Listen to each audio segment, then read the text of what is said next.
Desde o início dos tempos, a história da humanidade tem sido marcada por altos e baixos, com as nossas falhas, as nossas fraquezas, que produzem o nosso próprio sofrimento. Mas o nosso Deus, ele é o Criador e Senhor da história, e ele sempre esteve no controle de todas as situações, incluindo a minha vida e a sua vida. Então nós podemos confiar na promessa dele, porque nós sabemos que ele tem o poder sobre qualquer circunstância.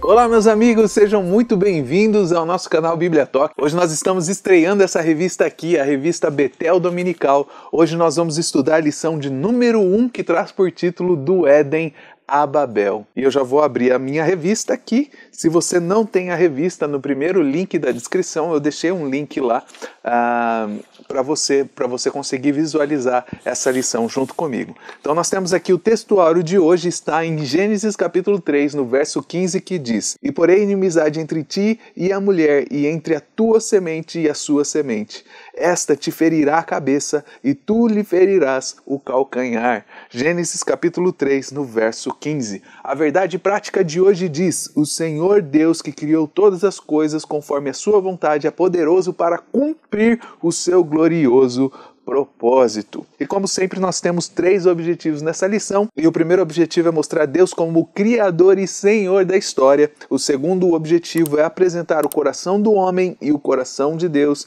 e o terceiro, explicar a origem das 3 civilizações antigas. O texto de referência ele está aqui em Gênesis capítulo 1, do verso 26 ao 31, mas nós não vamos fazer essa leitura agora. Eu espero que você tenha a oportunidade de fazer essa leitura na sua lição ou na sua Bíblia no momento que for mais apropriado para você. Mas nesse vídeo nós já vamos correr direto para o nosso conteúdo. E a introdução dessa lição diz: Nesse trimestre estudaremos lições baseadas no livro de Gênesis, identificado como livro dos começos. Na presente lição serão enfatizados os seguintes assuntos. A maravilhosa e perfeita obra da redenção já tinha sido planejada por Deus antes da fundação do mundo.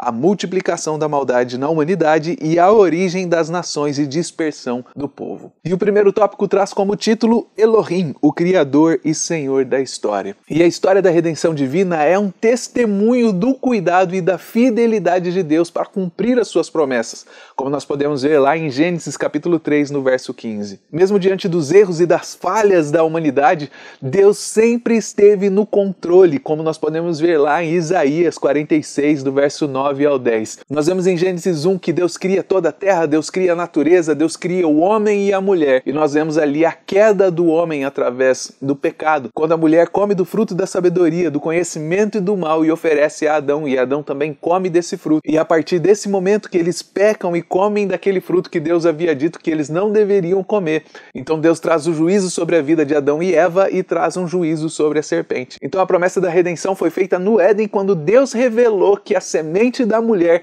derrotaria a serpente, como nós podemos ver lá em Gênesis capítulo 3, no verso 15. Esse ato de Deus de fazer essa promessa estabeleceu a vinda do Redentor ao mundo, liberando assim a humanidade de todos os seus pecados e da morte, como nós podemos ver lá em Romanos capítulo 5, do verso 12 ao 21. Embora muitas pessoas sejam rápidas a dizer que esse teria sido um segundo plano de Deus, essa promessa não foi simplesmente uma alternativa, mas esse já era o plano perfeito de Deus estabelecido antes mesmo da criação do mundo, como nós podemos ver lá em Efésios capítulo 1, no verso 4. Eu tenho aqui esse verso aberto na minha Bíblia e eu gostaria de ler com você o que está escrito aqui em Efésios capítulo 1, no verso 4, que diz assim: Como também nos elegeu nele antes da fundação do mundo, para que nós fôssemos santos e irrepreensíveis diante dele em caridade. Então nós podemos ver nesse verso que Deus já tinha um plano para mim e para a sua vida, para que nós fôssemos incorruptíveis, para que nós fôssemos santos desde a fundação do mundo, desde antes da fundação do mundo. Então esse plano de Deus de enviar Jesus Cristo para morrer em nosso lugar, para nos conectar novamente com Deus, não foi um plano B. Deus já tinha esse plano estabelecido desde a fundação do mundo. E essa sim é uma demonstração da soberania de Deus, mostrando que os erros humanos, os nossos fracassos, não podem alterar o plano divino. E desde então, desde quando Deus fez essa promessa, o plano de Satanás é tentar fazer de tudo para impedir que esse plano de Deus seja realizado. Nós podemos ver que quando o povo israelita estava escravizado no Egito, como nós vemos lá em Êxodo, capítulo 1, do verso 8 ao 14, Deus agiu nos bastidores para preservar a linhagem pura do futuro Redentor. Satanás já sabia que o Redentor viria daquela linhagem, então nós vemos que Satanás tentou de todas as formas destruir o povo israelita, o povo hebreu, para que o Redentor não pudesse vir à terra e cumprir a promessa que Deus havia feito. Como nós podemos ver lá em Gênesis capítulo 12, do verso 1 ao 3. Nós vemos que o diabo usa Faraó para tentar matar todas as crianças, todos os meninos que estavam ali sob o seu poder, que estavam ali escravizados. Então nós vemos que Moisés serviu como um símbolo de um redentor que libertaria o seu povo da escravidão e do pecado, como nós podemos ver lá em Êxodo capítulo 3, do verso 7 ao 10. Tanto é que nós estudamos na lição passada, na lição 13 do primeiro trimestre, nós vemos ali um paralelo entre a Páscoa e a Santa Ceia, porque foi durante a celebração da Páscoa, da última Páscoa do nosso Senhor Jesus, que ele estabeleceu a Santa Ceia com os seus discípulos. Jesus estava ali fazendo um simbolismo daquilo que iria acontecer com ele, da sua morte na cruz, e como ele libertaria o povo, não agora de uma escravidão sob o domínio de Faraó, mas ele libertaria o seu povo da escravidão do pecado, como ele nos libertou da escravidão do pecado, realizando ali o seu sacrifício na cruz do Calvário. Então, assim como a Páscoa judaica celebra a libertação do povo de Israel da escravidão do Egito, a Santa Ceia celebrava e celebra ainda hoje a libertação da humanidade do pecado através da morte de Jesus. Então a Santa Ceia, para nós que somos cristãos, é um momento de gratidão e reflexão sobre a maravilhosa graça de Deus que foi liberada sobre a nossa vida. Então dentro da Bíblia nós vemos diversas histórias, inúmeros exemplos de como Deus protegeu e preservou o seu povo para poder cumprir a sua promessa, como nós vemos lá em Salmos 121, do 7 ao 8. Então nós podemos ver que nem as tentativas de Faraó ou Herodes em destruir o povo escolhido de Deus foram capazes de interromper o plano divino. Deus sempre teve, Deus sempre tem e Deus sempre terá o controle total da direção da história para realizar os seus objetivos. Essa é a nossa certeza, nós podemos ver isso lá em Isaías capítulo 14, no verso 24. Então meu irmão, minha irmã, nós podemos ficar tranquilos, porque o nosso Deus, ele cumpre aquilo que ele promete, porque Deus é fiel a si mesmo, como está escrito lá em 2 Timóteo, no capítulo 2, no verso 13. E ele jamais deixará de cumprir aquilo que ele prometeu. Embora muitas pessoas digam, tu és fiel a mim, eu acho essa colocação errada. Ele não é fiel a mim, ele é fiel a ele mesmo para cumprir as promessas que ele fez sobre a minha vida. Então Deus é fiel a ele mesmo e é por isso que eu posso confiar nele, porque nenhuma promessa que ele fez volta vazia. E nós podemos ver isso lá em Hebreus capítulo 10, no verso 23. Ele é o Criador e o Senhor da história, e os seus planos são perfeitos e imutáveis. Não tem como alterar os planos de Deus, como nós vemos lá em Malaquias capítulo 3, no verso 6. E é por isso que nós devemos confiar nele em todas as situações da nossa vida, confiando nele que ele sempre estará cuidando de nós, que ele sempre estará nos guiando rumo à sua vontade perfeita. Não a minha vontade perfeita, não a sua vontade perfeita, mas a vontade perfeita dele. Então nós podemos concluir esse primeiro tópico dizendo que a história humana é cercada de fracassos e fraquezas, mas não frustram os planos de Deus. Então nós vamos para o segundo tópico dessa lição, que traz como título o coração do homem e o coração de Deus. E aqui nós vamos fazer um paralelo entre o estado do coração humano após o pecado e o estado do coração de Deus. E fazendo esse paralelo, é impressionante perceber como a história da humanidade foi marcada pelo sofrimento desde o início. Desde o início da humanidade nós já estamos sofrendo quando o homem escolheu desobedecer à ordem de Deus. A partir desse momento a nossa história virou uma história de sofrimento. Tinha tudo para ser uma história feliz, mas nós fomos introduzidos ao sofrimento no Éden, como está escrito lá em Gênesis capítulo 3. Nós vemos o primeiro homicídio dentro da primeira família, com Caim e Abel, como está escrito lá em Gênesis capítulo 4, do verso 1 ao 16. Esse homicídio, ele simboliza a degradação humana desde o princípio, mostrando que a maldade já estava dentro do coração, no íntimo do coração do homem. Então, quando nós falamos o coração do homem e o coração de Deus, nós estamos mostrando que o coração do homem já estava afetado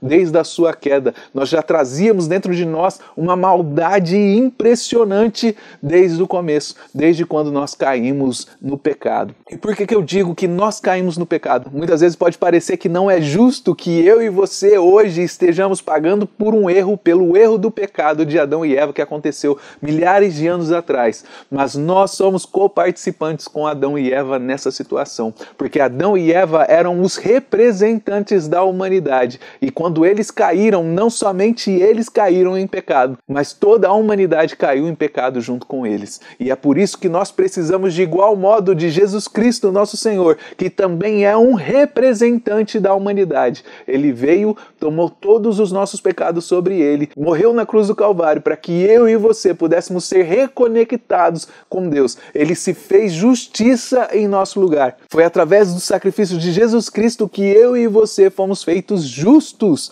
diante de Deus. Não que isso seja um mérito meu ou seu, mas foi mérito de Cristo na sua morte no Calvário, porque ele estava ali representando também toda a humanidade. Então, quando nós fazemos esse paralelo entre o coração de Deus e o coração do homem naquele estado que o homem estava, nós vemos a maldade que existe dentro do seu coração, como nós vemos nessa primeira família, onde um irmão foi capaz de matar o seu próprio irmão por inveja. Então nós vemos dentro do coração de Deus uma tristeza muito grande, porque ele constatou o avanço do estado do coração humano para o mal, como nós podemos ver lá em Gênesis capítulo 6, no versos 5 e 6. E mesmo vendo o mal dentro do coração do homem e se entristecido por ter feito o homem, mesmo assim Deus manifestou a sua graça em meio ao seu juízo ao salvar a família de Noé, como está escrito lá em Gênesis capítulo 6, do verso 8 ao 22. Noé era um homem que tinha se mantido justo e puro, mesmo diante de uma geração completamente corrompida.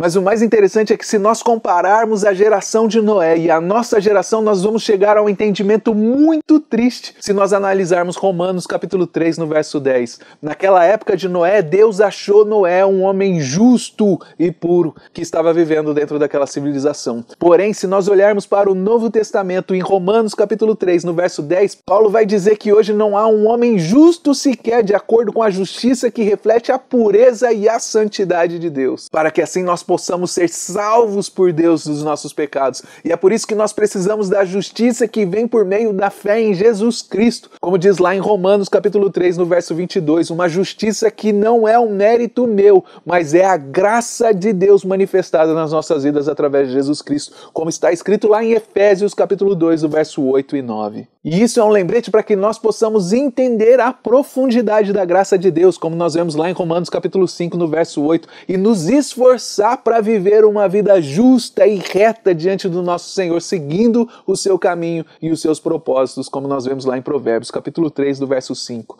ao 6. Então, ao finalizarmos esse segundo tópico, nós podemos dizer que após a queda do homem, a caminhada da humanidade foi cada vez mais degradante. E assim nós vamos ao nosso terceiro tópico, que diz a origem das três civilizações antigas. E nós vemos que cada um dos filhos de Noé teve uma própria trajetória, uma própria característica distinta a uma das outras. Nós vemos que depois do dilúvio, quando o dilúvio passou, Deus não abandonou a humanidade. Deus sempre esteve ao lado do homem e sempre deu uma nova chance para um novo começo. Noé recebeu a missão de se multiplicar, de encher a terra e de dominar a terra, como nós vemos lá em Gênesis capítulo 9, verso 1. Essa missão é a mesma missão que Adão teve, mas a grande diferença entre Noé e Adão é que no tempo de Adão não existia o pecado quando ele recebeu essa missão.